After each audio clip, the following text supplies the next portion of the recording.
Snowshoes. Yeah, they're really wide and stable. I'm gonna be able to make way better time in these than on the snowshoes. I'm really glad that I was able to make that nice piece of timber work out and turn it into something useful. It's a good learning experience, and we got a new way to get around. That's a big deal out here.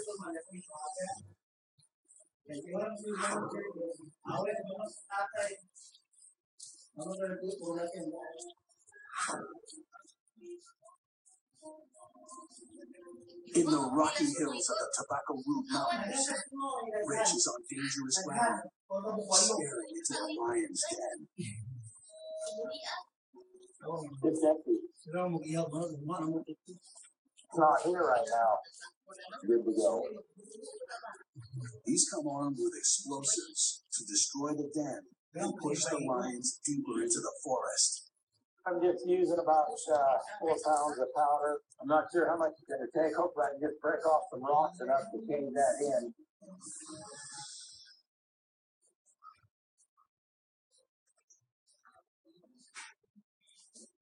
Black powder provides the power.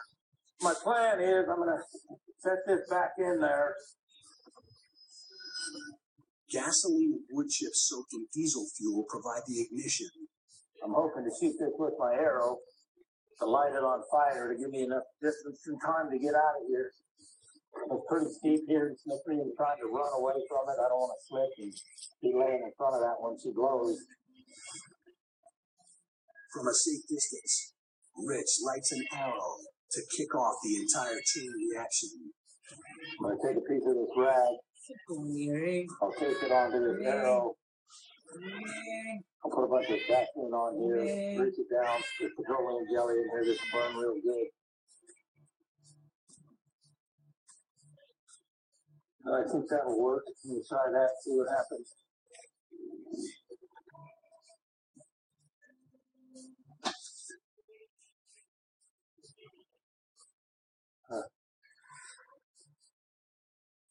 I don't know, something went wrong. The wind must have blew out, wouldn't let it get close enough to it or something, I don't know. Or my fuse ain't any good, I'm not sure.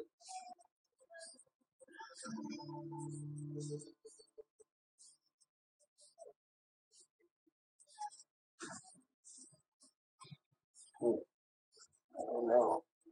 This is real dangerous. This thing blows, man, I'm gonna be finished.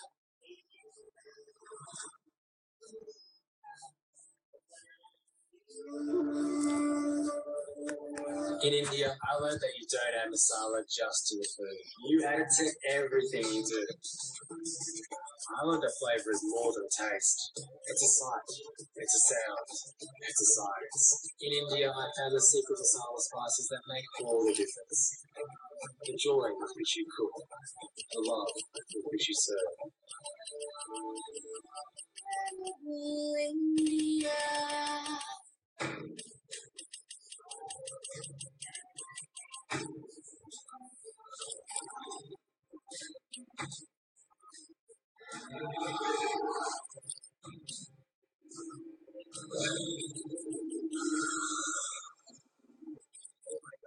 Monsters. Super sexy. Fast when they're standing still.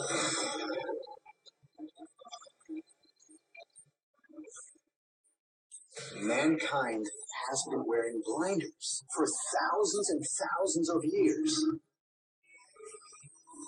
The US government denied there was any UFOs. Now we find out that there is. History is about to happen at a level that's almost unprecedented.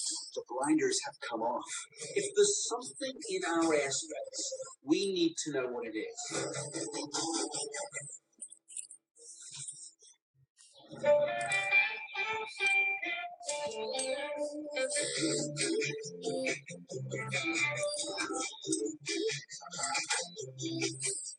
Every time we head out for a family trip, we always pack a lot into each weekend. But we get more power from Caltex Diesel with Techron D. So every load we carry feels lighter.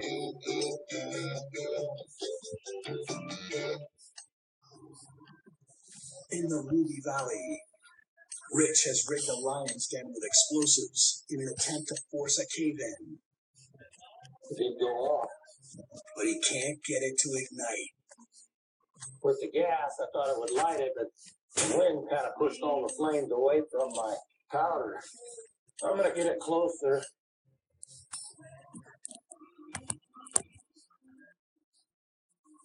I'll pour more gas on it and try it again. I got the fuse closer so the wind can't blow it away. So there's not going to be a lot of time for mistakes. I'm going to give it a try.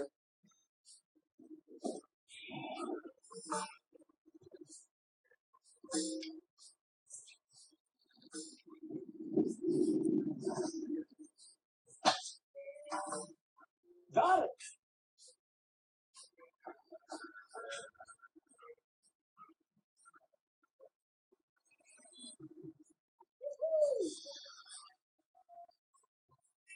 Well, that's it. I had to blow it up where I can see it caved in. I'm out of here.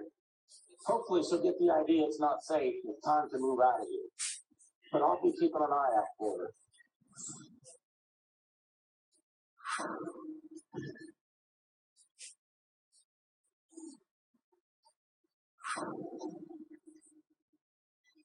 "2,000 miles northwest, where rugged Alaskan earth collides with wild, rolling sea, sits a place called Point Gustavus, shadowed by 13,000-foot coastal mountains to the west.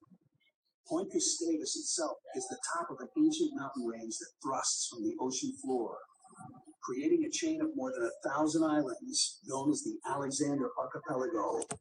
Native Alaskans thrived along this rich, volatile coastline for thousands of years, adapting and evolving new ways to survive the harsh but bountiful landscape. Today, Alaskan-born Brent Jameson has returned to this land to claim his birthright. I grew up in Alaska, living out here in the bush. My parents moved us away when I was about 16 years old to give us more opportunities and just see things and experience the world. But ever since I left, I've constantly felt the call to come back. Southeast Alaska is the only place that's ever felt like home. Brent's returned to Alaska after living a very different life. For the last 17 years, he's hopped from city to city, from Seattle to Los Angeles to Nashville. After having lived in the city, I realized, how rare it is to have the perspective and the experience in the wild that I do have. Now, at the age of 33, he's gambling on a dream to reclaim his roots and return to the wild. Nature was my home, so my return here is kind of a return to myself. He's here on the Gulf of Alaska to resettle a 10-acre plot of family land where he intends to build a permanent homestead. I'm all in here. I sold everything that I owned, all the luxuries I was living with. Brent is a carpenter by trade, and though he grew up learning the skills to survive in the bush, it's been nearly 20 years since he's been tested. And now he must build a new life from the ground up. I'm currently living in a little canvas tent with a hovel of pine boughs, sort of my front porch and cooking area. This is not going to last me through the winter. A guy could die pretty quickly, pretty easily if he tried to last the whole winter. Brent's top priority is to build permanent shelter, but there's no tougher time to break ground than the dead of winter. I'm playing catch-up here, having to work as quickly as possible now before the weather gets any worse. To make up for lost time, Brent bought all the construction supplies he could afford in the lower 48 and hauled them north.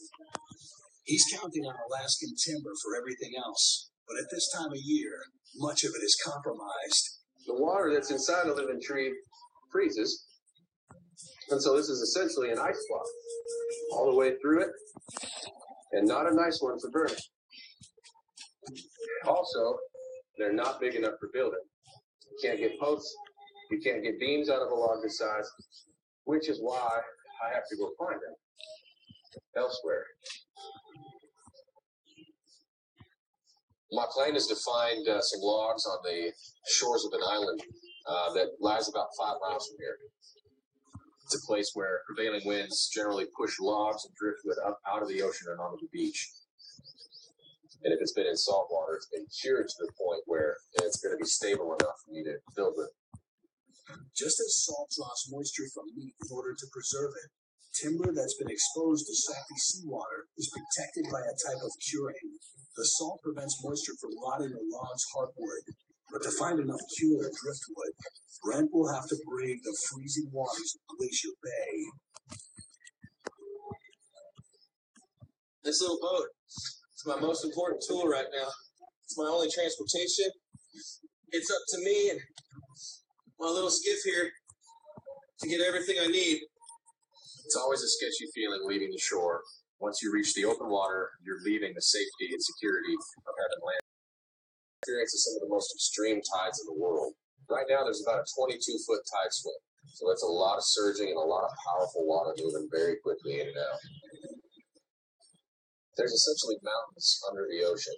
So when those currents get to ripping and the tide's moving fast, it can create whirlpools. Waves are going one way and then crashing in the other way. And it creates a whole mess of problems out there. You get in the wrong current in a little boat like this, you get swept out to the open ocean. No time. Every crossing carries dangers from below and above. The channel is prone to sudden extreme changes in weather that can quickly overwhelm a 6-foot skiff. It's crazy how quickly the weather can change up here. It can be sunny at one moment, and then within an hour, it could be dumping rain or even blowing snow. The weather's looking awfully moody right now. But in this case, I don't really have another choice. I want to get across that water as quick as possible.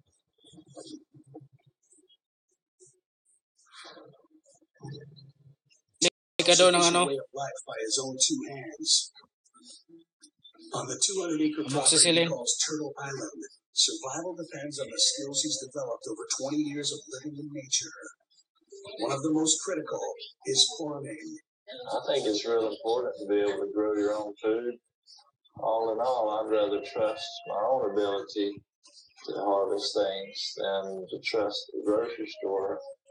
And I can know where everything comes from. Today, he and Preston Roberts are planting a winter crop that should put food on the table come spring. There's some turnips you got started here? Yeah, those are just some little ones that we grew them from our own seed. I hope they grow well. But the trip from seedlings to harvest is never guaranteed. It requires adequate rain, fertilization, moderate weather, and not least, pollination by bees. That's it, bud.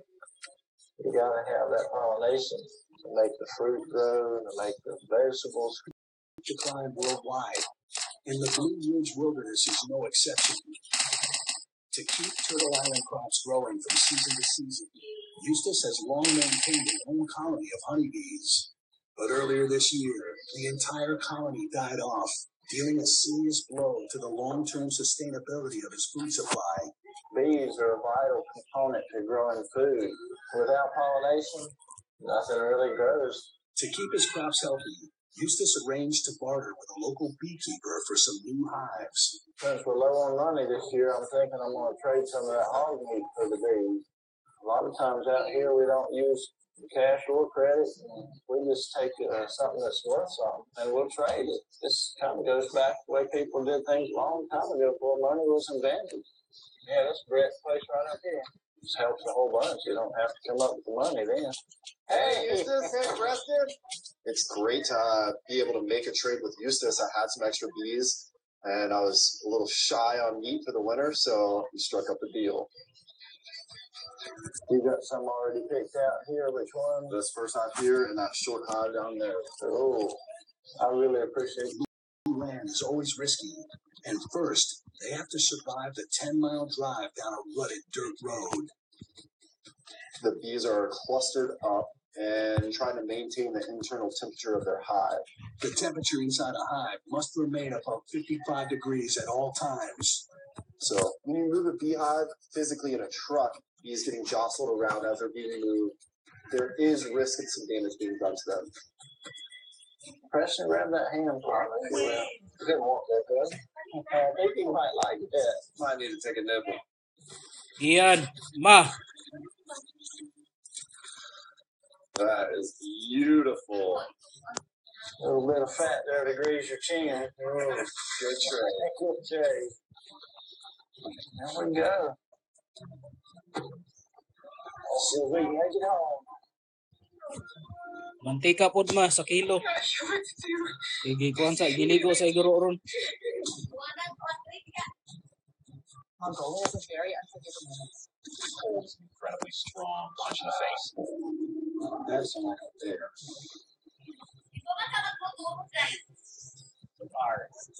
Palit daan ma.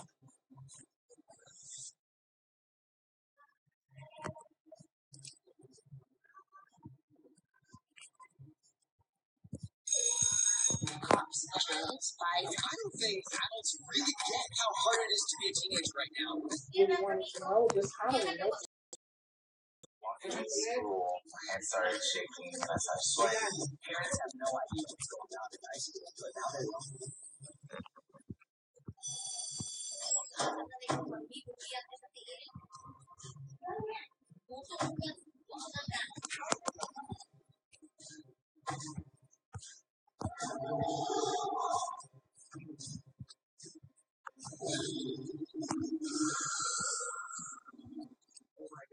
Monster. Super sexy. Fast when they're standing still.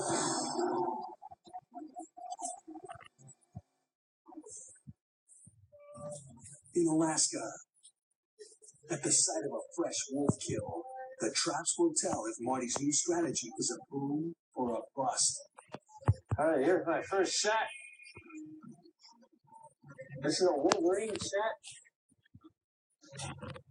Awesome. No Wolverine was here, but looks like a Martin was in here and pulled the fish head out. This trap's too big for Martin, so he just hopped through and got in there. I got Martin sets, one over there and one over there. I'll just stick it back in there, and I'm going to check my Martin sets. Martin pelts are only fetching $7 this year, but with the season winding down, Marty needs to collect every last dime. Got a Martin. I can see him from here. That might be my bait stealer right there. He robbed me here, but I got him over there. Nice big male. As long as I'm going to be flying, looking for kills and setting kills, I'll throw in Martin sets here and there just to try and pay for the gas. And it worked out this time. One Martin might pay for gas, but it won't turn Marty's season around. With just one more kill site left to check, he's running out of time. You just got to keep going. You know, be positive that everything will be good. All right. We'll go hop in the plane and see if I'll catch us more fur.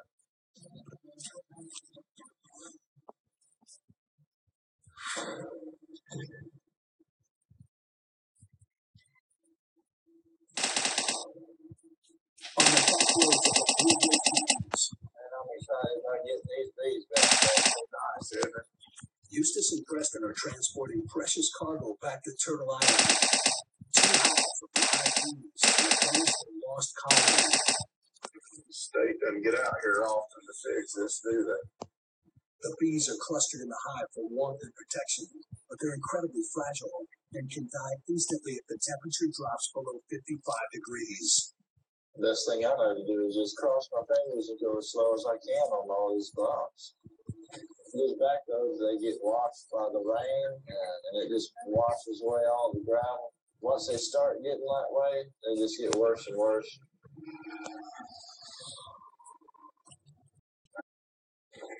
Oh no! This is broke open. Man, that has got to be rough. Man, both of them got knocked wide open. I hope they're all right. I really want to look in and see what's going on with these bees, but I hate for them to fly off. So I can't really inspect them too much till I get them home and get them in a good place for them to stay and live. You got yours tightened up? Not totally. There. I think it's okay. I really hope they don't handle it getting back home. We've got to get going.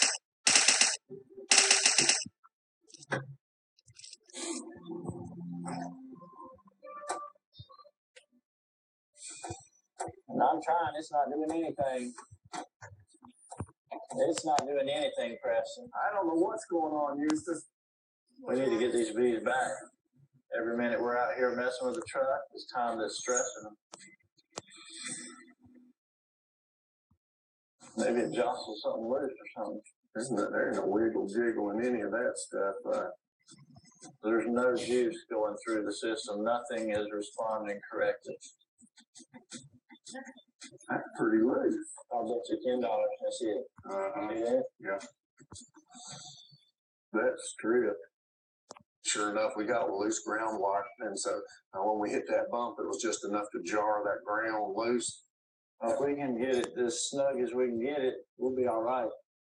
It's snugger than it was, but why don't you make sure it's going to start? I may have to see about wiggling and jiggling and get that to go. Fire in the hole.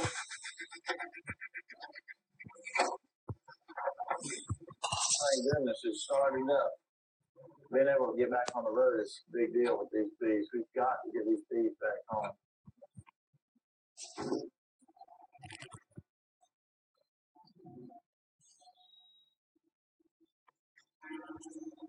I sure hope they made it through that big jostle. Yeah, that was rough on them, I'm afraid.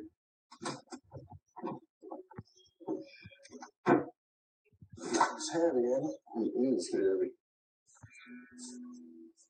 I'm a little bit worried, but we're getting those bees set out, and we'll see if we're not going to be okay. Seeming like they're doing all right, doesn't it? They're alive. They're moving. Yeah, I think we're going to make it with these bees. I'm going to have some bees, yeah. I think about those little bees carrying all that pollen and honey. We got crops pollinated. They work a lot of the trees and the clover, and it's really kind of a special thing. You got to have that pollination. That's how the land is provided, and I hope it always will. Reincarnation. India showed us what it's really about. India, so alive. Ayurveda had to be born here. Life flows through the air, healing the body, reawakening the spirit. Ayurveda showed us you don't have to wait for reincarnation. You can be reborn in this life. Incredible India. Mankind has been wearing blinders for thousands and thousands of years. Government denied there was any UFO. Now we find out that there is. History is about to happen at a level that's almost unprecedented. The blinders have come off. If there's something in our airspace, we need to know what it is.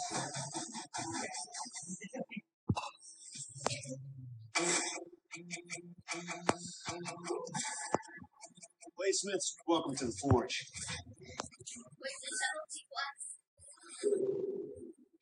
We'll be using this. Well, what was pulled out of cannon?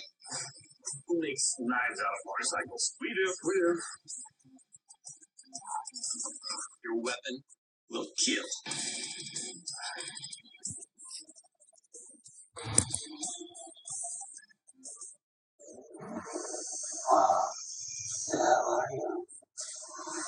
Introducing Axel, the latest in military protection, featuring onboard weapon systems and owner-carrying capabilities. You want to play?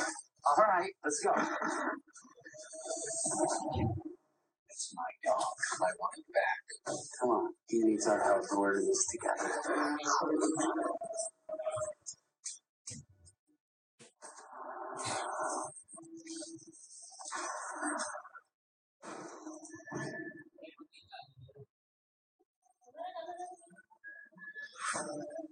In Alaska, Marty touches down near a moose carcass where he recently set a series of snares.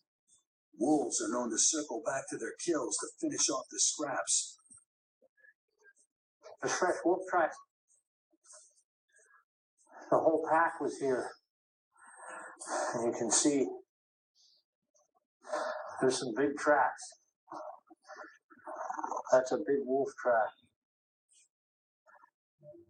They've been all through here, so we'll see how I did.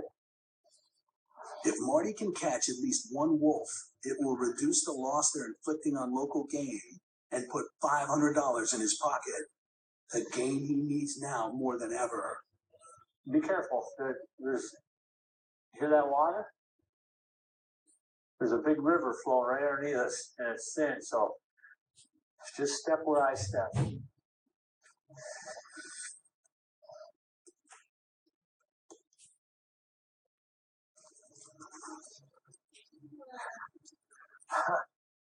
A wolf fell in the river right there. His tracks came along, and the ice broke through. He broke through. He crawled out, ran through here. Even wolves go in the drink once in a while.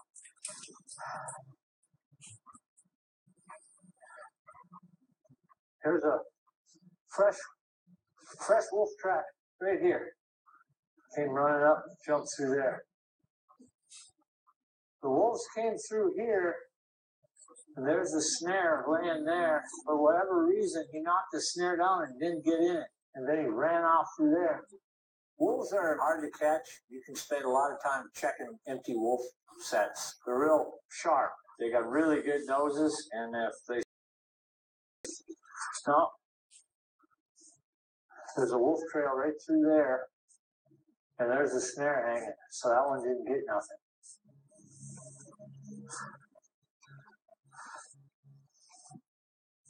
Here's parts of the moose, chunks of hair. They really rip them up.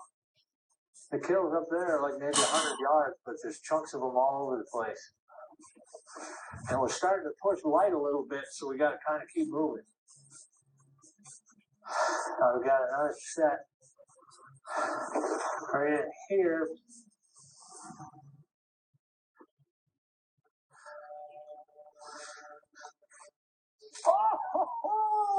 Carry it back to the plane, get them loaded up. You can carry Martin real easy, but wolves are pretty darn heavy. It's been a good day for Martin and a wolf. It's not bad. All right, I'm off. Whew. Good day. Wolves are probably the cagiest critters to trap. They're an apex predator, and the best you can do as a trapper is to catch a wolf. This season could be getting better.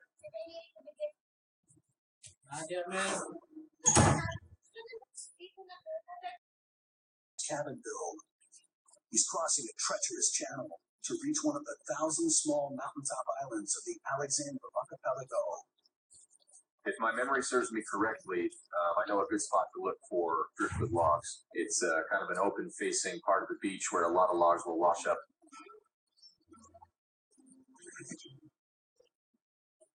I'm hoping this is something I can work with. Get a closer look. Logs must be at least 10 inches in diameter to be suitable for the cabin foundation. This log, it's not going to work for my foundation post, but I can use this as a beam. When it's just too straight and too cured for me to pass up.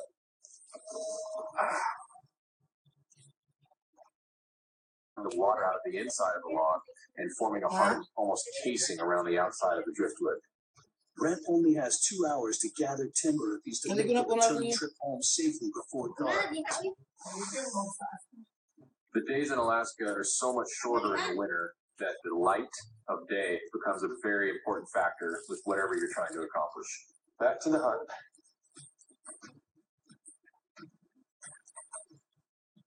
Looks like this log washed up last night. It's dead, it's dry. This log is perfect.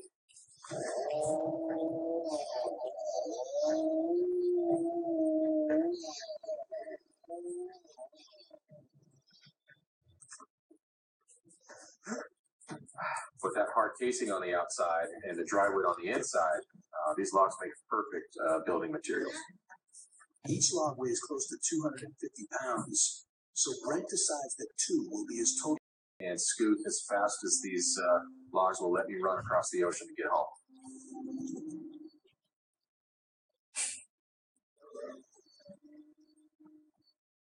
The return crossing will take a full hour, and with the sun about to set, darkness is just 2 hours away.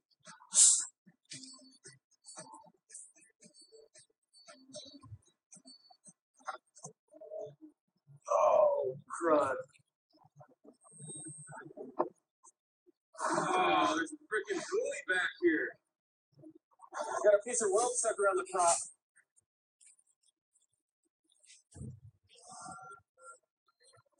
Oh, no. The tide's going out. On Alaska's Glacier Bay,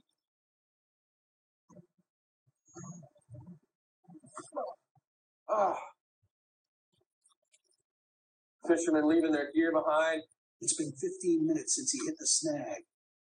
Stuff like this floating in the ocean that can foul up a motor and get a guy stranded out here. Looks like I've already drifted about a mile since this whole debacle started. Now, with 2 miles left to go, it's a race against nightfall. I gotta get this going. It's getting dark. I gotta get back to land quick. It's risky trying to cross that rough channel, especially when it's dark. A lot more dangers on the water when it's dark.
The Kurdish people, they're amazing.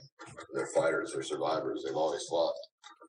This is just the latest chapter in their struggle to gain an autonomous region in the Middle East. Kurds are the largest ethnic minority in the world without their own nation. They number about 35 million people spread out throughout 4 nations, the greater region of Turkey, Iraq, Syria, and Iran. They're autonomous mostly in the Iraqi region. Peshmerga is the Kurdish military in northern Iraq. They've been fighting against the incursions of ISIS coming into their territory over the last few years. Here in Syria, all of the house-to-house and street-to-street fighting is done by the YPG. The YPG was formed during the Syrian Revolution in protection of the local people, so that war wouldn't come into their cities. This is before ISIS came.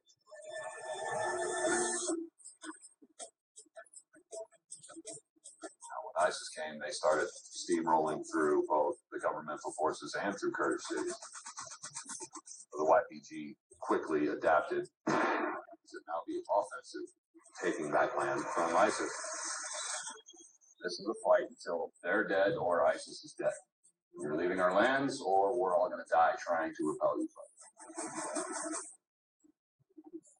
A year ago, most of Kurdistan was controlled by ISIS. The Kurds don't have a choice in that. There is no going back home to your family and just forgetting about the war. The war is at home with the YPG. The Kurds in Syria further tried to become an autonomous, if not sovereign nation in the region.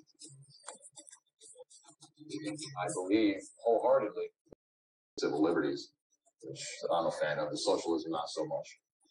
If it works in the region, it works. They want to reestablish women in power.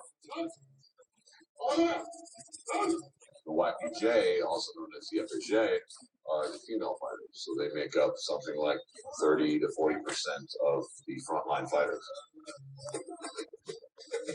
I've grown to love and respect the Kurdish people here. They accept us as Western volunteers to come fight with them. If I can just teach them one thing or two that might save their life down the line, it was well worth the trip out here.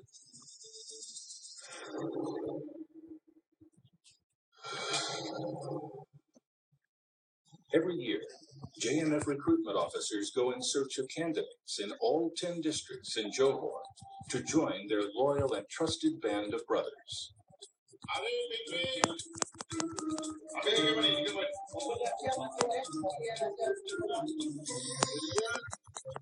To get here, these young men between the ages of 18 and 23 years must be born in Johor and pass the Malaysian equivalent of British O levels. And there's a special criteria for future recruits.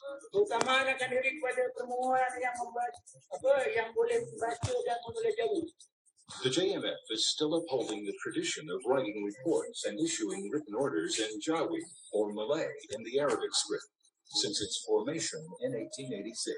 Recruitment of JMF is just too much. We want to have one intake, maybe 50, but 400, 500 applications.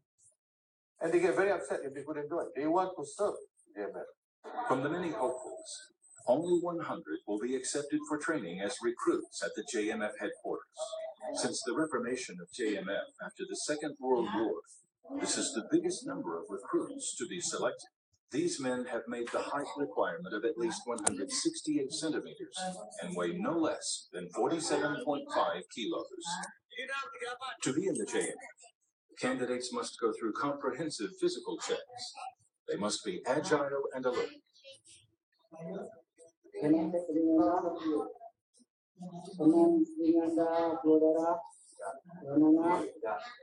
To be future soldiers, they must have perfect eyesight. Once they pass all the tests, these candidates will move to the next stage. From all the districts in Johor, 200 men are gathered at Sultan Ibrahim Camp for the crucial fitness tests. Captain Ahmad Hamdan is taking charge. He has served JMF for 20 years and now leads the elite force.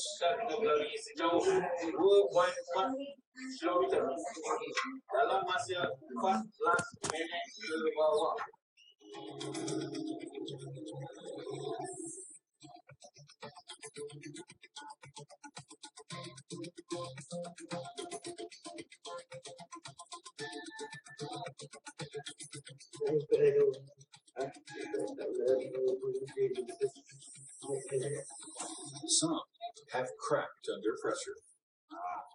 Paling mudanya tadi yang ujian pertama tadi okey bagus. Boleh ada pas masa dalam bawah 40 minit. Tapi yang kedua tadi agak tak memuaskan. Some candidates learned the hard way. A soldier's fitness must be beyond doubt.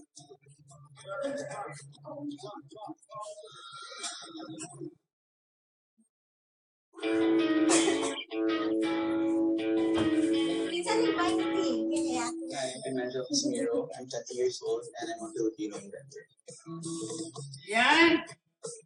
Yan! Balik-balik ko rin. Balik-balik ko sa mga iwan.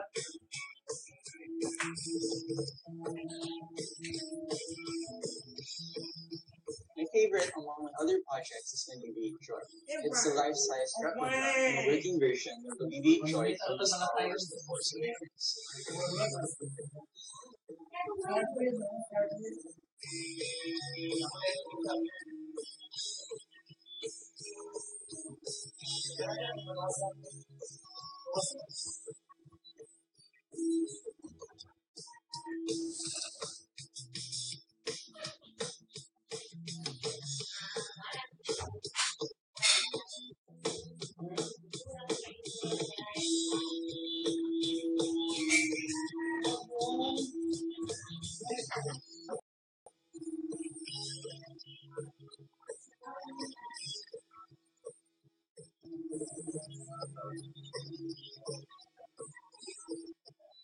Building projects is really fun.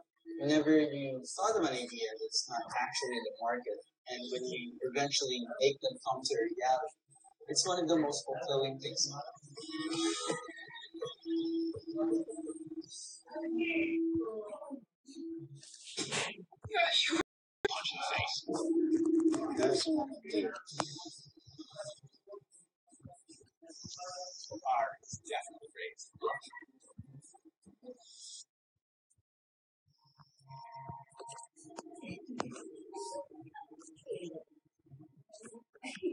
Mankind has been wearing blinders for thousands and thousands of years.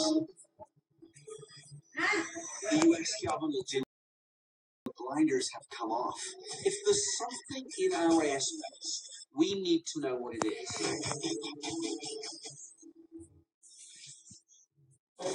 This season, we meet the most dramatic racers in Celebrity Car Wars history. And built for speed. You do mean internet speed, right? Maybe not. Celebrity car wash. They asked me if I have balls. This is a basketball show, right? Look, it's just me running on the track. Yeah. So here's where cheeseburgers can go. Humble. I don't do humble. Easy win. Sorry, husband. This is too much.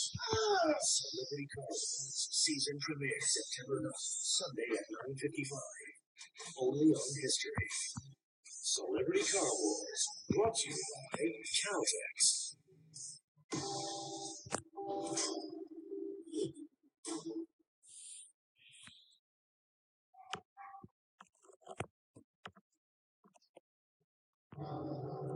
The Knights Templar and the Holy Grail, with armies and strongholds spanning 3 continents.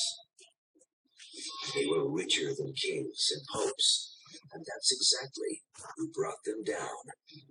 In 1307, the Templars were hunted to extinction and vanished. Or did they? Two investigators are pressure testing a theory that the Templars survived past 1307 and went on to form secret societies that still exist today.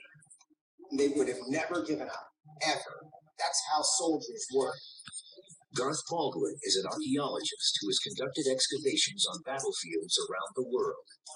Mikey Kay spent years hunting terrorists in the Middle East with the British military. Should we expect that they just... Ancient history. What happened to the Knights Templar?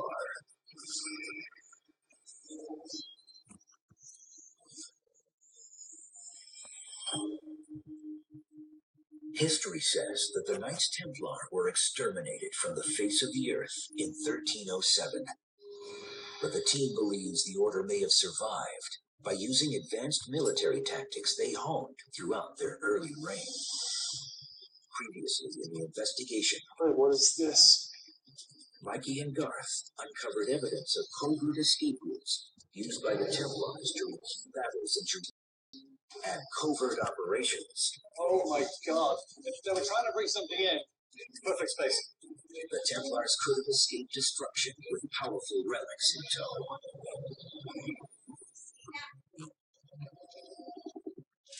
After studying 200 years of the Order's survival tactics, the team will investigate the most crucial moment in Templar history. The Knights' alleged final destruction, launched by the King of France in October 1307. Mikey and Garth return to consult world-renowned Templar expert Dan Jones to understand the events that led up to the Templars' moment of Short period of time. Although the Templars still controlled hundreds of castles and had standing armies across Europe, they had lost the Holy Land, their purpose and mission. They were supposed to be defending the Holy Land, and when the Holy Land lost, people are starting to say, hey, it was on their watch, and the optics are bad. You've lost the Holy Land, and yet all over the West you have these extremely wealthy Templar houses making a lot of money, and people will be saying that they were corrupt. With their own allegiance to God and the Pope, the Knights' unchecked power and enormous wealth became a threat to the kings of Europe. Now more than ever, the Templars would need to safeguard the wealth and relics that some believed were the source of their power. After the fall of their great fortresses in the Holy Land, the Templars' most secure stronghold was their castle in Paris, the site of their central treasury. With 165-foot towers, massive walls, and a vault rumored to hold billions in gold and silver, it was the ideal place to protect sacred relics. Many have theorized this fortress housed the Holy Grail. Paris had always been a safe sanctuary to the... He is in dire need of money and wealth to prop up a failing French economy, and he finds the solution in the Templars. King Philip, the man who would bring the Templars down, had a simple plan: arrest the Knights and seize their money. Will they see this coming, do you think? There's certainly a window to tip off, which is between the 14th of September 1307, which is when the orders went out to the king's officials who were supposed to be acting on them, and the 13th of October, when those orders opened the door and people came knocking on the door. So there were people who knew something was up, and so they was coming. In September 1307, the king and his men drafted up orders to have to save everything they could, including their treasure and relics. According to the history books, this treasure has never been found. What happened to all the wealth that was in the Paris Temple at that time is not clear. It didn't leave a trace. You can't follow the path of the money through this story. It just sort of vanishes. Where did the wealth go? We know it's not in Paris. It had to go somewhere. Any action the Templars would have taken would have absolutely been covert. If you're a sharp military outfit, it's all about survival. You always have contingency plans. If the or the Illuminati. So Could they have done it? The big question is, where are you going to go? What is going to provide you with an element of safety, of security? You have very strong historical links between northeastern France and the Templars. That's where networks of families have always provided personnel, donations. There's also Templar properties. They're going to go to a place where they're familiar and where they have allies. And that place was the Champagne region.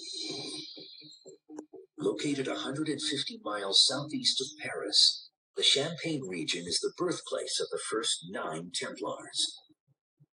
Those deep roots could have made Champagne ground. Because they're at home. If someone comes into the community that isn't known, people know about it. Boom, Absolutely, 100%. Everything's gone underground. And that's going to make the investigation harder. But I think that's now the mindset that we have to have. Right up until the end of 1307, the Templars controlled 12 bases called commanderies in the heart of Champagne. Mikey and Garth suspect these commanderies could have been used as hubs for smuggling the Templars' greatest assets in the weeks leading up to the arrests. But today, most of the commanderies lie in ruins. The team splits up to cover more ground. Mikey heads to the Commandery d'Avalure, one of the last withstanding structures.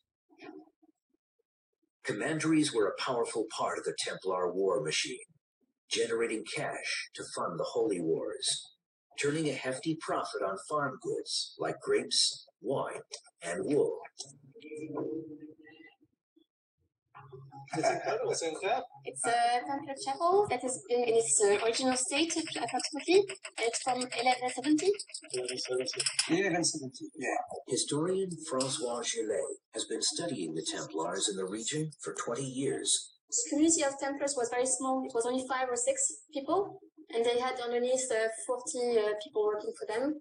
In the critical month before the king's men rounded up the Templars, carts rumbled in and out of the commandery, full of wool and wine bottles. An ideal cover. If you want to start interweaving carts of wealth in between daily trade, that would have been something which would have been quite smart to do and hard to detect. The Templars had used similar escape tactics during the siege of Acre, 16 years earlier, repurposing sea trade routes to escape the city. The importance of this place is because during the trial, discovered that the last Templar that was arrested here. It's the last. Herman, boss, pinag-chop. So fond of you.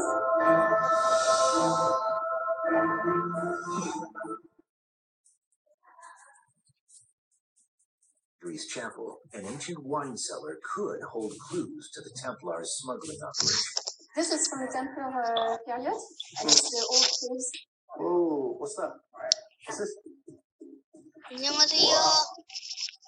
Stones naturally fell and opened on old caves that was existing. But then it gets to a point where this is literally, this rock here is subterranean rock that's just been hammered. There's no door. There was never a door here, suggesting this could have been a false wall that collapsed after centuries. Where the entrance was, that was really well concealed. There's corners, there's a hole in the cave. This is the trick away here. What is it called? There's nothing that has been built above. There's only records on the outside. As to what this space was used for. So in the underground, it's named there's nothing on the ground. What are the views for? I'm not quite sure. In terms of overt operation, it's a meal day. It's alarm bell. What about the centralized right to computer? because We need to have views. on the floor is that it has been used as a hiding space.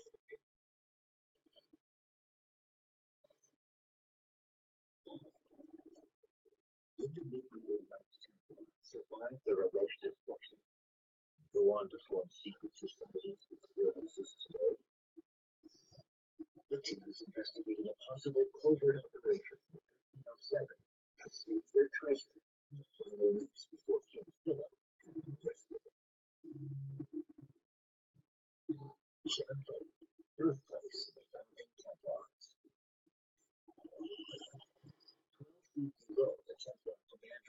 War, IDK explores a newly discovered chamber that could be evidence of a Templar smuggling network.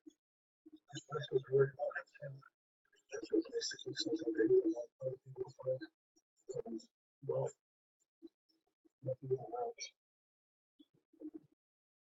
There's no evidence that he ever got his hands on their riches. The clock ticking, the Templars may have used hidden underground caches like this to steal their treasure of holy relics to safety. As well, not to last things. And that is the result.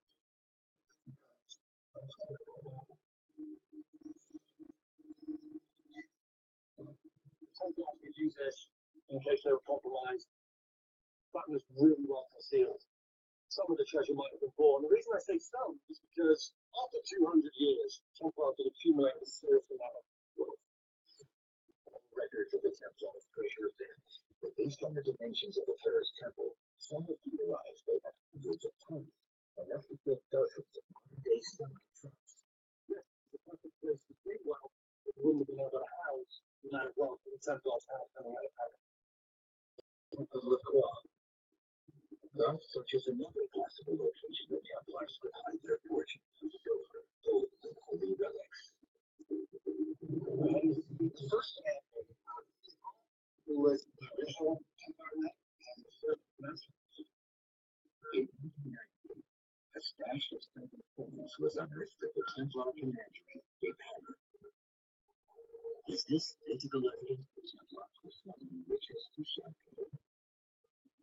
Today, nothing is left standing of this former Templar base. Got news of the historian Thierry Lewin to survey the ruins. Their restoration therapies, they located the foundation. Ici, là, on s'appelle. So here was a tool of the Templars' financial empire. Making the nearby town of Troyes, where the goods were traded, silver and gold. But Wall Street had been zero.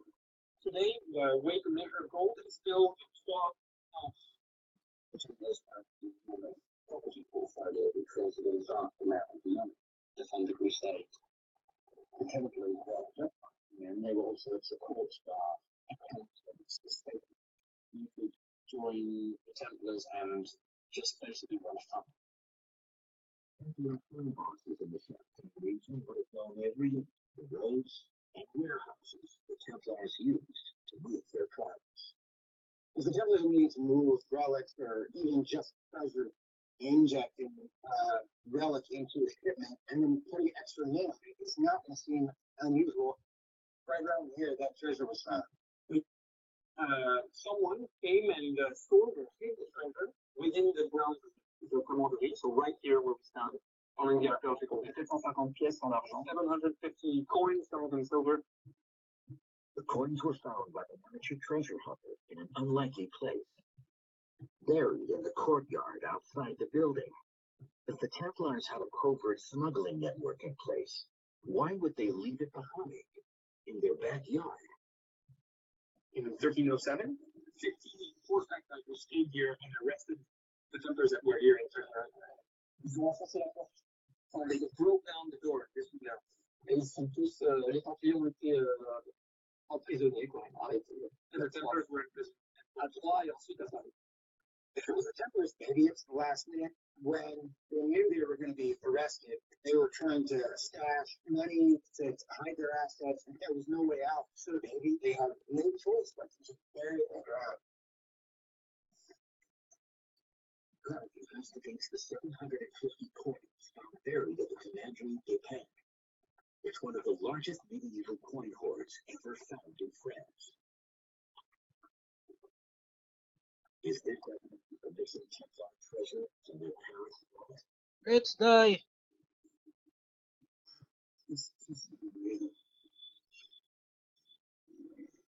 You're searching heaps of websites looking for the best hotel deal. Stop doing that to yourself. Let Trivago do it for you. Trivago compares prices from hundreds of websites and apps at the same time. It's that simple. Hotel? Trivago. There's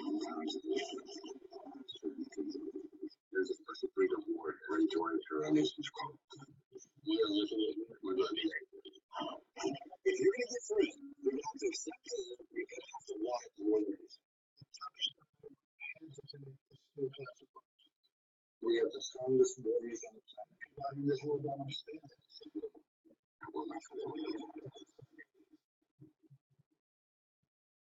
Only on history.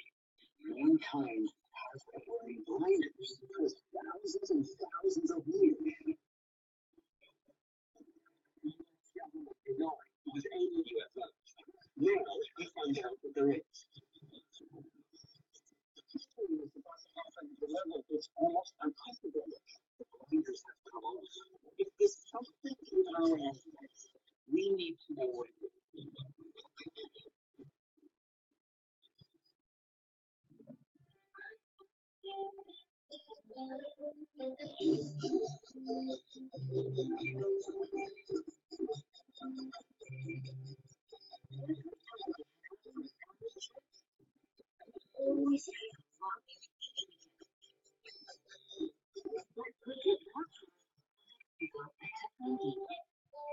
Every load we carry feels lighter.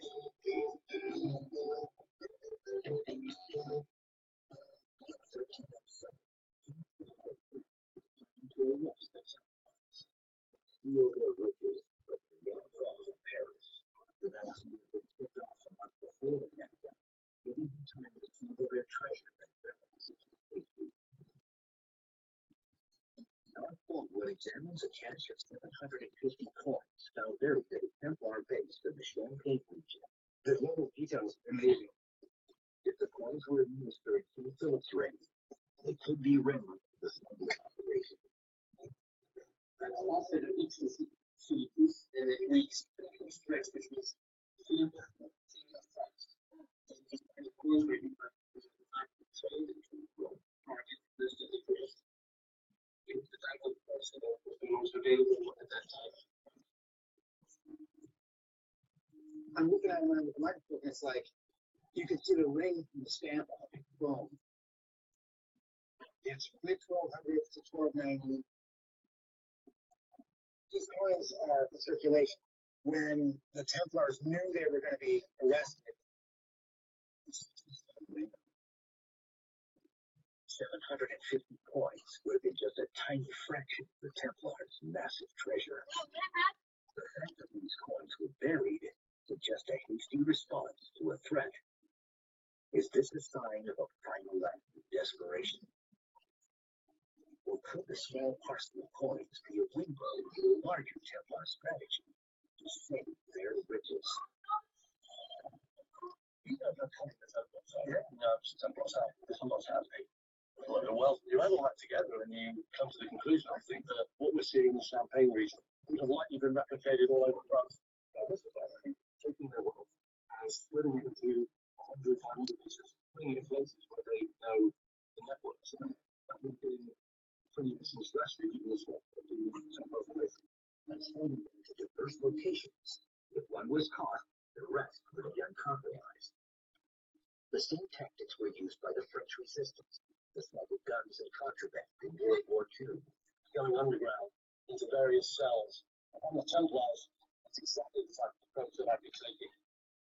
The Templars had allies all over France in 1307, giving them many options themselves to operate. But there are no reliable records indicating other locations where treasure may have gone. One prominent legend claims some was hidden beneath the town of Gisors, 50 miles northwest of Paris. Trade routes.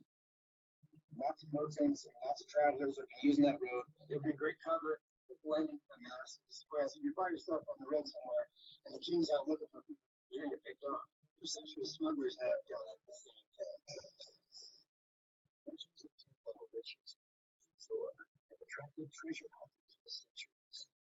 The groundskeeper named Roger Lenoir to eclipse the secret Templar's cache beneath the town's castle in 1946. And numerous excavations, including one by the French military, have come up empty-handed. Treasure hidden under the castle itself is unlikely. In 1307, it belonged to the Templars archenemy, Francis King Philip IV. Like everywhere in France before the arrests, the eyes of the king's men would be watching.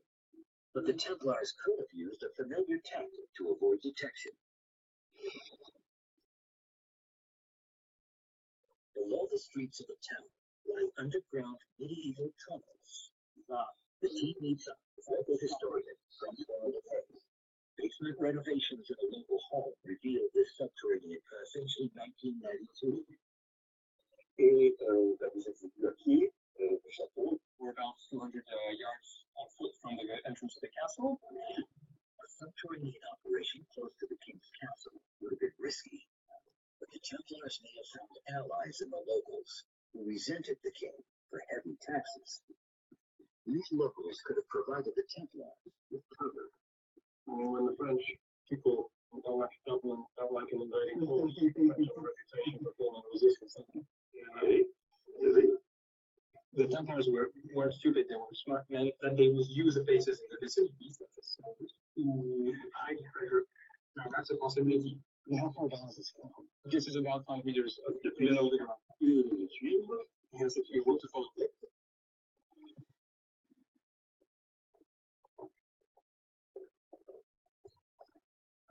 If he stands anything else, the construction, we can definitely link the Templar crusade. U.S. vaulted arches match the design of many Templar escape tunnels in England. The former champion in the Holy Land. Allez-y, faites attention à vos côtés. Essayez de your head. What did you make of that? Would it have been one person's house? Would it include these? Or was it the neighborhood? The whole neighborhood sellers themselves? Anyone that needs to be connected? We believe so, for the simple reason that in 1946, when they rebuilt the town after the bombings of war, they found underground cross-runs of tunnels. There was a real significant network of tunnels found just 50 meters outside of the castle grounds, literally right under the king's nose. Every October of 1307, these tunnels may have provided safety for the Templars. But all that changed.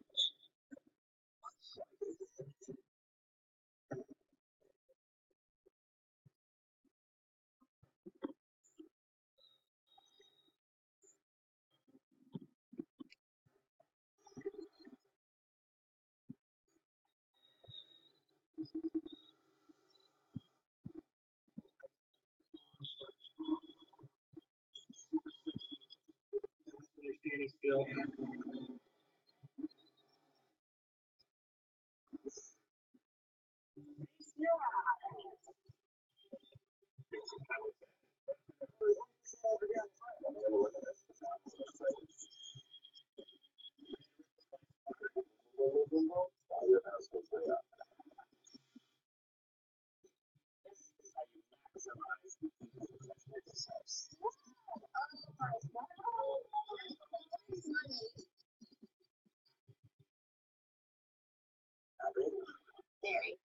Mankind has grown blinders for thousands and thousands of years. Even government denied there was any UFOs. Now they find out that there is. History is about to have a level that's almost unprecedented. The blinders have come off. If there's something to our aspects, we need to know what it is.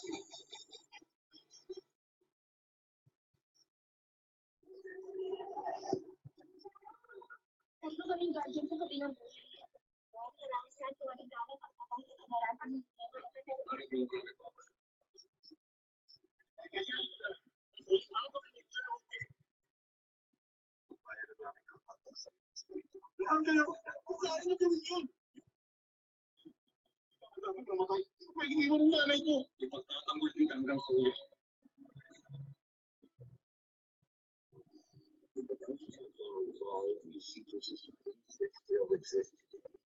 In 1307, you will face the greatest test. Why make a budget in October 1307? I don't think anybody is so scary. What we're about to do to the Templars coming. And this was genuinely like shocking stuff. Despite a possible tip-off from a third, the ultimate day of reckoning was crushing. The team of friends deployed thousands of men across the kingdom to round up every Templar they could. The work needed through few discussions, the range of every Templar house precisely the same thing. Maximum surprise. In just hours, the most powerful military order in the world was decimated. The nights were fun, brutal torture. And the leadership, it's kind of a thing. Yeah, they were talking about emptiness. They were outmaneuvered and under unfair aggressiveness. The epicenter of the attack on the night. But soon, all of Europe would follow suit. The strong-armed troops would persist to take up the charges of courtesy against the border. The hope achieved broader overthrows, and in the months and years that followed, Templars were rounded up into the pathway kingdom. Templars were charged with heresy and corruption. Under torture, Templars confessed to death and were worshipped during their initiation rites. The witch hunt is driven by black propaganda. It's medieval fake news. The Templars were put on trial, in many cases killed. The saga dragged on for years and wouldn't end until 1313, when the last Grand Master, was born of the state. The Templars have existed for 200 years, and nobody stopped them. Before Jerusalem hadn't stopped them, before that hadn't stopped them. They fought in some of those miserable, losing causes in the whole history of the Crusades, and it's survived. But what brought them down was the betrayal of the King of France. But was it really the end of the Templars? Or did they survive like they had done time and time before? Could they have escaped the arrests of 1307? Well, undoubtedly, people have escaped. We have evidence of several escaping from France. It's just we don't hear very much from the ones that did get away, because they got away, and it was not a bad idea to keep their heads down. Out of more than 3,000 Templars in France on the day of the arrests, only 600 are accounted for. The rest vanished without a trace, possibly covering their tracks. With King Philip's name on the hunt, nowhere in France would be safe. So where could they go? With little in the written record, they returned today. Now the CIA are at my six. One of the ways in which an organization can work effectively in the shadows or underground is a secret means of communication. Earlier in the investigation, the team discovered one potential form of covert communication. Evidence that Templars were using coded symbols after their fall. Coded carvings cover the walls of Royston Cave, a suspected hideout for fleeing Templars post-1307. Like the Freemasons and other secretive groups, the Templars were symbols. The code has never been fully cracked, but it permeated every aspect of their operations, right down to their uniforms. One version of their iconic cross, the Cross of 8 Beatitudes, was rumored to hide mathematical proportions that Templars used to design their symmetrical buildings. Could most of the Templars' escape plans be encoded somewhere in those symbols? What other secrets might they hide? One of Garth's contacts has a theory that could be X marks the spot. It's based on the geographic location of strongholds. Drawing lines between Templar strongholds in Spain reveals the image of a Templar cross, so precise and intricate it would take a computer to draw today. Directly in the center lies a Templar monastery, the Hermitage of St. Bartholomew. This small and remote outpost is unusual.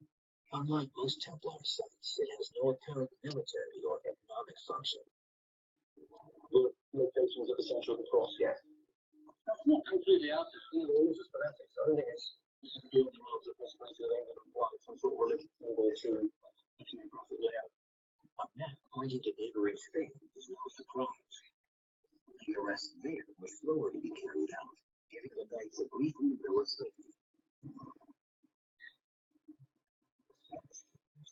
we needed the Templars. We needed them, and there was against them as the Moors that had been raging for centuries. The Templars were cowards, important frontier castles.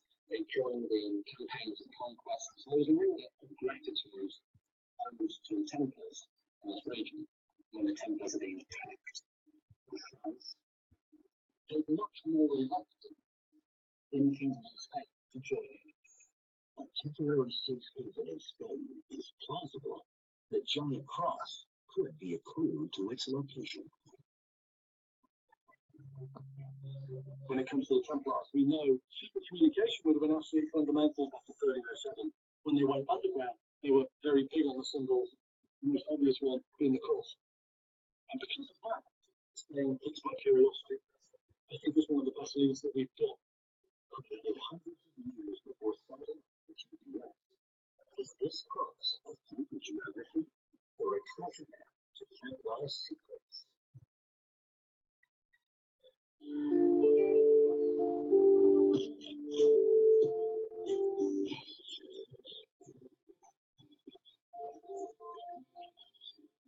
The world is a canvas for imagination. Meet the new EOS 16 Mark II full-frame DSLR. Create what you imagine.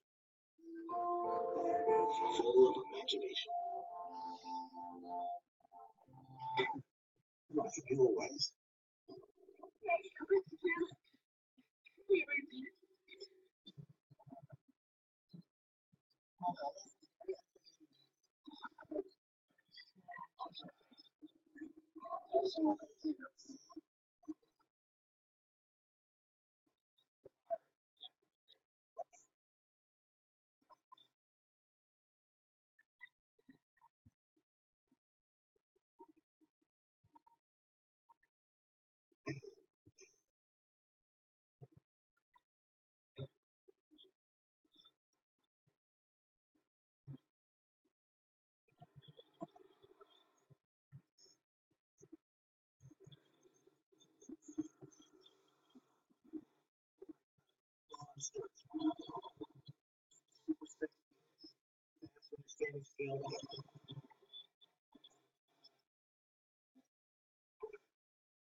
I think it's going to shut down my family bookstore.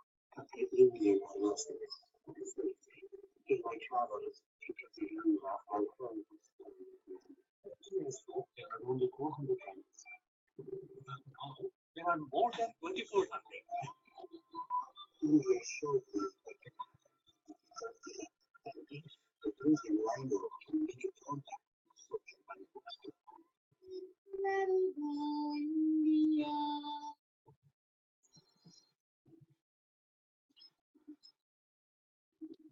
Mikey and Garth are testing the theory that many knights found temporary safe haven in Spain after escaping torture and execution in France in 1307. There is little of the written record of the Templars' escape, but the real left clues to their fate in a ladder of symbols found across Europe. Here in Spain, a map connecting Templar strongholds reveals the Templar cross pointing to a remote monastery. In this case, the spawn of their surviving Templars is the symbology leads us to the potential location. It's something that your heart wants to go with from your head. It's kind of like, be cautious. The building itself is small and only lightly fortified. Offering little protection to females on the run. But it's very carrying out. Potential. This is a bunker. Concealed deep in a canyon in one of the least populated Spain. Camouflage could be the first target was strategic protection for the monastery. The sheer walls of the canyon made access for an attacking army difficult, and the only road in is guarded by the Templar Temple Monastery, a mile away from the canyon's mouth. It's a target location A to broadcast, B to monitor and give early IW indicators and warnings to any threat that might be approaching the valley. And a lot of caves. The high canyon dens are riddled with dozens of caves, ideal for camouflaging Templar defenders. From a tactical perspective, you could push people all over the side and you could provide the side tragedy. The devastating effect it would be like the Templar equivalent of having snipers sort of all over the place. You're going to have quite a few Templars in this region at that period in time because the US hasn't started the capital on the way there, which produces or gives you this integrated defense network. You've got this huge natural feature, this canyon. A lot of limestone. A lot of places to hide stuff. The caves in this valley range in size from small pockets to 50-foot-high caverns. This is straight out of Raiders of the Lost Ark. Providing many hiding spaces as a final contingency if the site were ever compromised. The Templars, without doubt, could have had tunnels here, whether they're naturally formed because of the limestone, or whether they had to smash tunnels themselves. The team has seen evidence of Templars manipulating limestone cave networks, from the escape tunnels in Jerusalem, to the covert sea caves in Cyprus, to the secret hideaway below the seas in Royston, England. We've seen this time and time again, because they knew that that's how they could protect whatever it was that they held dear. A system of camouflage defenses could make this a plausible hideout for fugitive Templars. The theory that led the team here, that the site's location is marked by a perfectly formed cross on a continental scale, may point to a deeper purpose.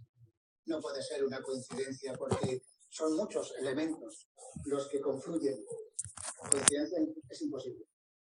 Symbols expert Angela Masson de Gracia has written 3 books on the Templars in the region.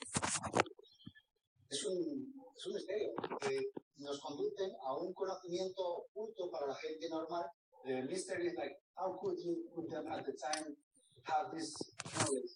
Could some form of advanced technology have enabled the Templars to create a map like this? La Orden del Temple contactaron con los sabios del Islam, los asesinos. During their time in the Holy Land, the Templars were in contact with the Assassins, an Islamic cult said to safeguard secret ancient wisdom that had been suppressed by mainstream Islam, lost in the wider world.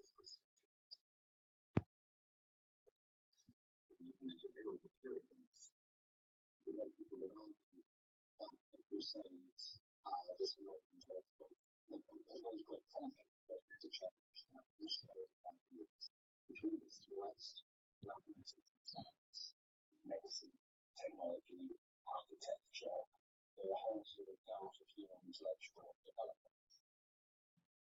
During the Templars' time,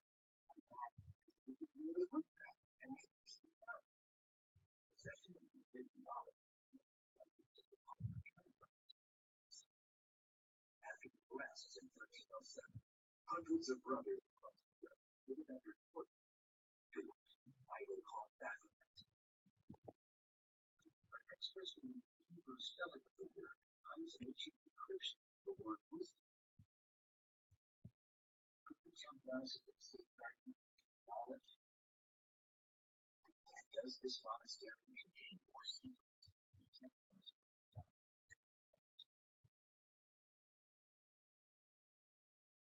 So what was the symbolism behind that window right there with the star?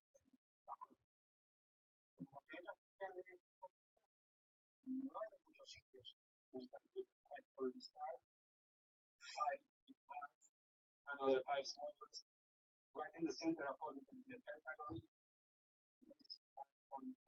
Seal, Solomon seal. Solomon seal is always been considered the protection. First, this is Templar's home. The Templars adopted that previous users even today.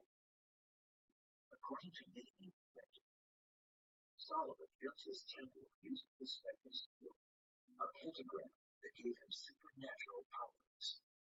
Encoded within the pentagram was also the golden ratio, a geometric pattern called the one proportion, itself in nature, as it's said to be the secret formula for everything from the Great Pyramids to Mona Lisa to slave trading. Escondidos. Although that has some, every one of those is named. Nos está revelando un secreto muy importante en la iniciativa. The heart is technically code for the Holy Grail, the same symbolity found in roasted kings. But this ritual is unique, one of the only known instances of the pentagram of the Templars in the Templar Church. The combination representing knowledge with the Grail suggests a special significance in this monastery.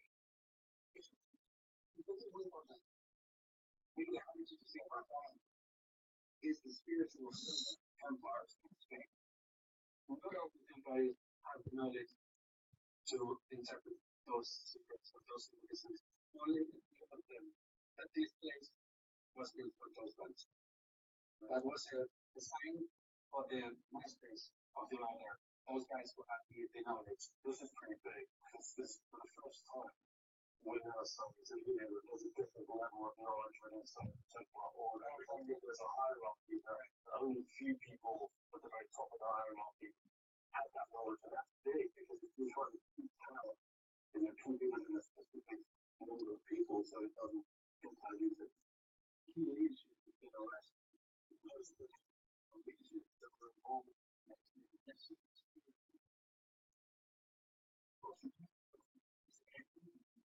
Power players dating from 1878 to the present, who compete for a spiritual awakening to boost the California force of the future of world affairs. Robert Reed and Richard Nixon both attended the weddings of presidents. Many attendees are also known Freemasons. One of these is the science of Templars. Could an inner symbol of Templar religion have planned the future of the order here?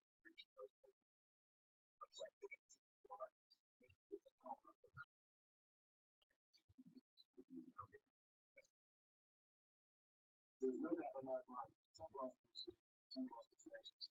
The question is, what are they doing themselves to regenerate the order?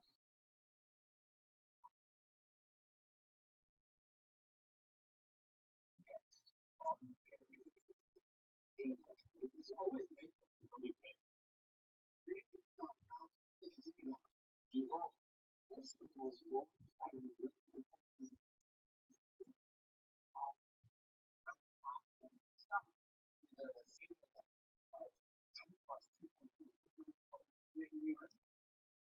Is there anything around here that suggests some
Every year, Indiana recruitment officers go in search of candidates in all 10 districts of Georgia to join the loyal and trusted band of brothers.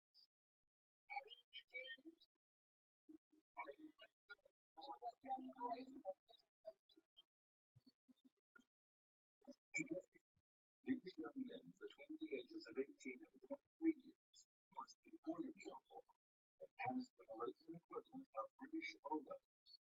And there's a special criteria for future recruits.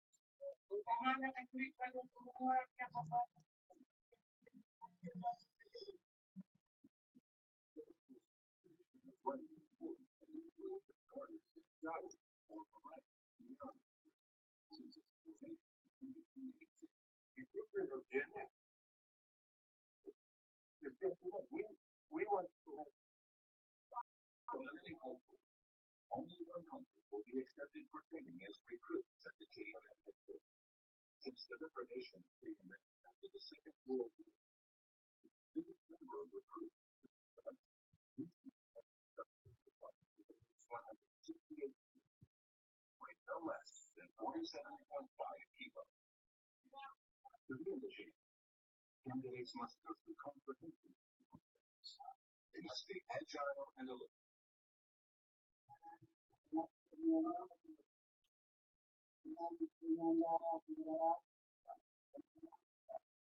be future soldiers, they must have perfect eyesight.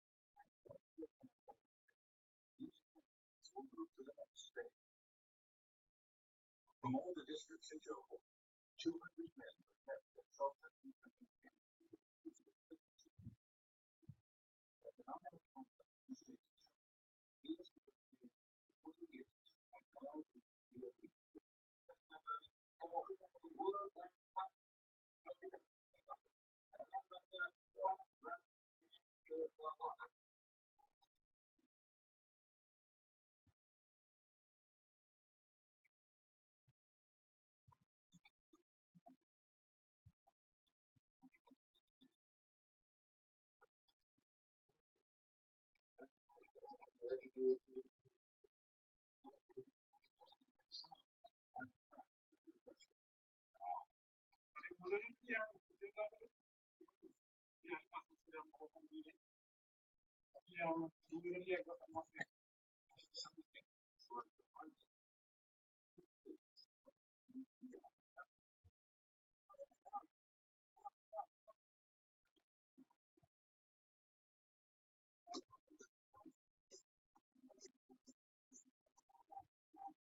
In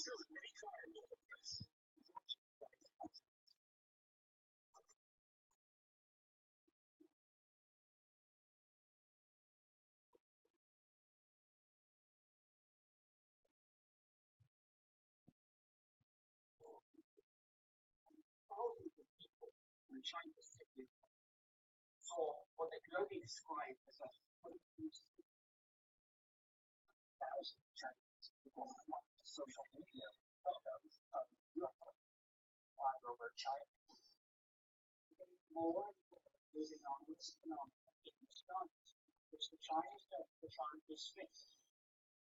Whether or not it's true, so in China, you have stories of flying dragons.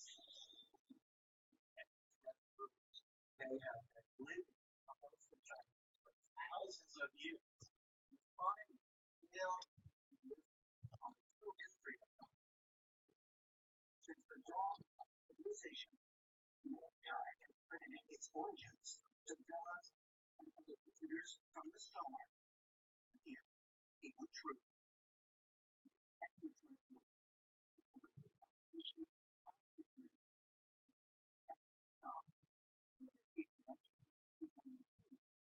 And China Empire.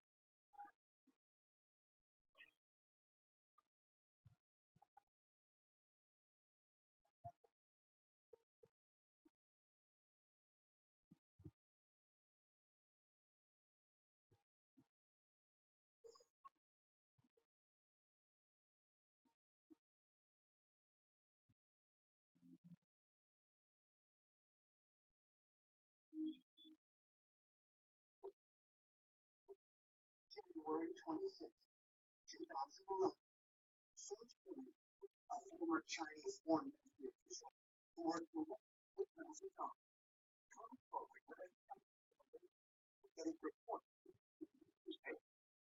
Chinese extraterrestrial visiting Earth. The government subject and practical attitude funded research reports this from the government. They pay great attention, especially the those of the Air Force affiliation, which is hard to locations frequently. So should be saying that not only is the Chinese government aware that extraterrestrials were visiting the Earth, but also that some aliens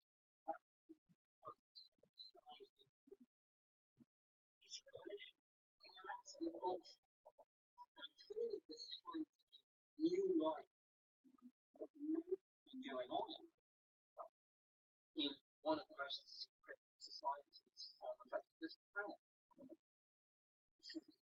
Claims have discovered sensitive information about government knowledge of fields while serving government now.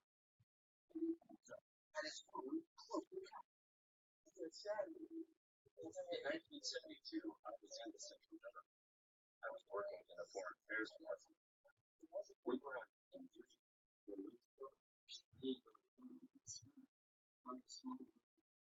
It was small. I was very it is here.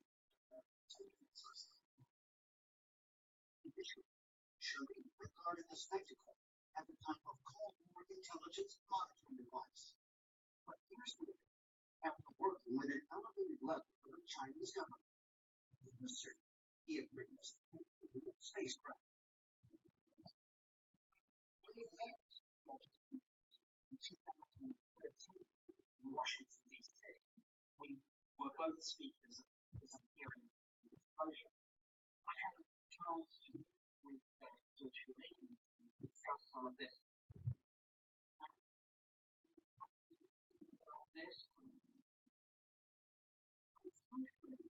A man who was with one of the most powerful world leaders in history.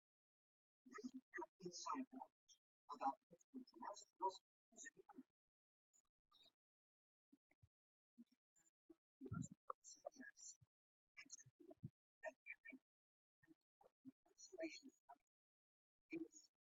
Contact with extraterrestrials for decades and possibly longer.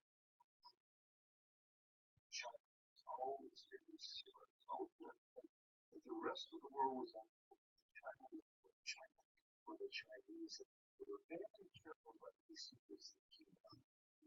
China is notoriously covered in secrets. Isn't this in relation to UFOs? They noticed it? Could it be that they found something? The Chinese government won't be able to explain. They're using locals. I am sure they are concerned that those who study UFOs sometimes use military in disguise as Chinese. They are as well immersed in the tradition. And they don't feel perhaps that they need to share all their historical knowledge with the others. China is the world's most populous country with a unique blend of ancient and modern civilization. Westerners have long held a fascination with this distant land, in part because it's to hold so many secrets. The 13,000-mile-long Great Wall of China went 8,000 years ago to the so-called Great Firewall, restricting entrance today. China has taken extraordinary measures that have prevented both people and information from entering or leaving its domain. Why? The ancient astronaut theories began to make it out by looking back 5,000 years to China's beginning and the reign of their very first ruler, the Yellow Emperor. The Yellow Emperor understood to be a human figure, but originally it's considered incarnation. He was actually a divine sufficient. He was a god essentially, right? And he was thought to reside in the sky. The reign of the Yellow Emperor, which reportedly lasted 100 years, was thought to be a high point of Chinese culture and its civilization. So he's associated with a number of technological development, spanning from the calendar, mathematics, astronomy, agricultural techniques, writing as well. According to ancient accounts, the Yellow Emperor possessed knowledge of advanced technology and invented many mechanical devices, including a culture that was pointed towards the Schwen twin star, the star from which he is said to have descended. It was written that the cauldron would make a dragon appear in the sky. And the time was right to have poison and hints to some alchemical ingredients, elixir ingredients. And immediately, heavens opened, and a dragon emerged. So, a fine dragon sometimes described with metallic skin.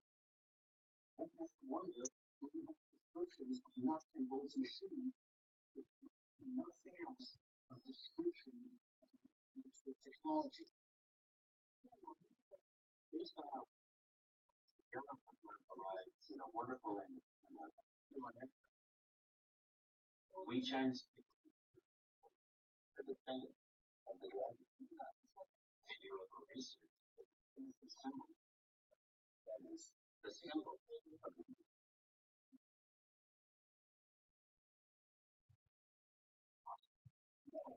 was an extraterrestrial that was responsible for starting Chinese over 5,000 years ago.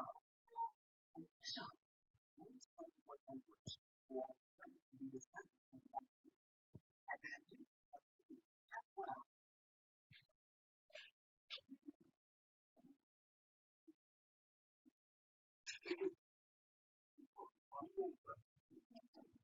And from 1420 to 1920, emperors were actually walled off from the public with their massive in Beijing, known as the Forbidden City.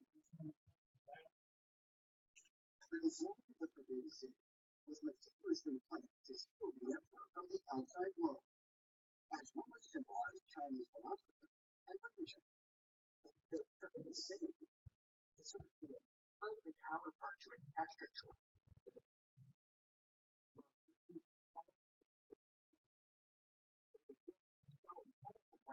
300 tons. The full name of the forbidden city is actually the Purple Forbidden City. And this refers to a constellation which is known as the Purple Enclosure in the skies.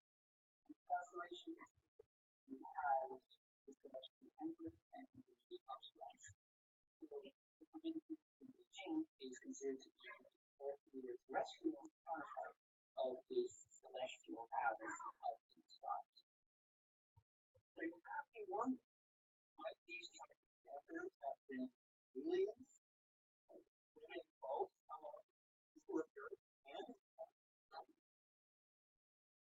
what is the practice of having Chinese emperors implement the concealed pleasure law, which was still Chinese just in over to Chile and today. Asian ethno theorists twice rare.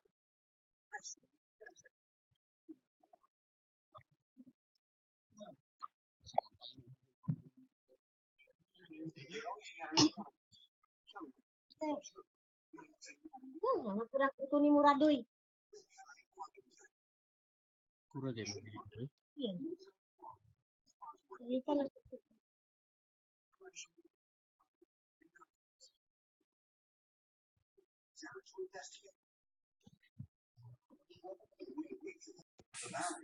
He's struck on the head and knocked up unconscious. Kailan ako mo? He wakes up several days later. And the officer today has a visitation by what he describes as a 10-foot-tall extraterrestrial female with 6 fingers. They're floating in the air above his head. Suddenly, she vanishes. She walks through the wall of his room and floats back into his bed. While this account is certainly fantastical, Beijing-based psychologists and police technicians subjected Shakur to a risk examination in underlying success and concluded he scored is one of the thousands who have come forward in China in recent years to say that they have had extraterrestrial encounters. But his abduction by this otherworldly giant is particularly significant because of an extraordinary archaeological discovery in China that dates back nearly 4,000 years. Atop of a great desert, known as the Sea of Death, it's a vast, unforgiving land, shrouded in myths and lost to time. The Taklamakan Desert is located in the northwest of China, and it's 338,000 square kilometers. So it's slightly bigger than the state of New Mexico. It is the second largest pure sand desert in the world, and it is incredibly difficult to penetrate. The climatic conditions are extremely harsh. There is no life, no food, no water. While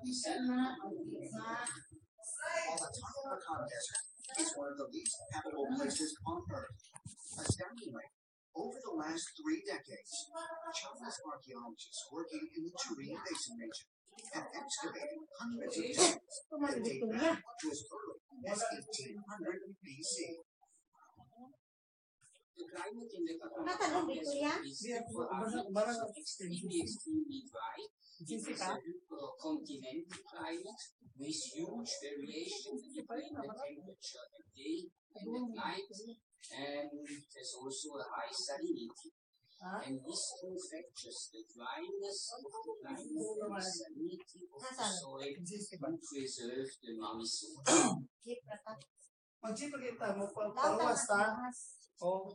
The well-preserved nature of the mummified bodies allowed archaeologists to conduct modern DNA analyses that determined the ancient travelers were not Chinese. The results of this DNA test are we say a lot about the history of these people, because the males must have come from what one believes is maybe the homeland of the Indo-Europeans. In these tombs interred were mostly Caucasian-looking people. They were not Chinese, they were not Uyghurs, they were not Turkish. And there were a lot of very specific characteristics you don't find on any other place. Now, these mummies were very curious in that some of them have what the biologists call anthropoid features. This means they have angular faces, they have recessed eyes, they have white skin, they have elongated bodies, and they have curly hair that can be red, blonde, or dark brown. When they've actually tested the mitochondrial DNA of these mummies, they find haplogroups M and K, which are actually genetic DNA markers suggesting Western European genetic lineage. However, there is a problem. There are anomalies in the DNA. There are things that do not add up to any known surviving relics of genetic information that we have from anywhere else. This suggests that these people may in fact be extraterrestrials. Could the mysterious mummies discovered at the Turin Basin really be of alien origin? And might it also be possible that the giant being, Monjaguo, encountered in his home in 1994, is a member of the same alien race? Ancient astronaut theorists say yes, and suggest further proof can be found by examining the evidence discovered at one of China's most secret pyramids. So you think popular travel websites show you every hotel? Well, they don't. Actually, you could be missing out. Different websites show you different hotels. Some websites may only show you these, while some apps show you those. But because Trivago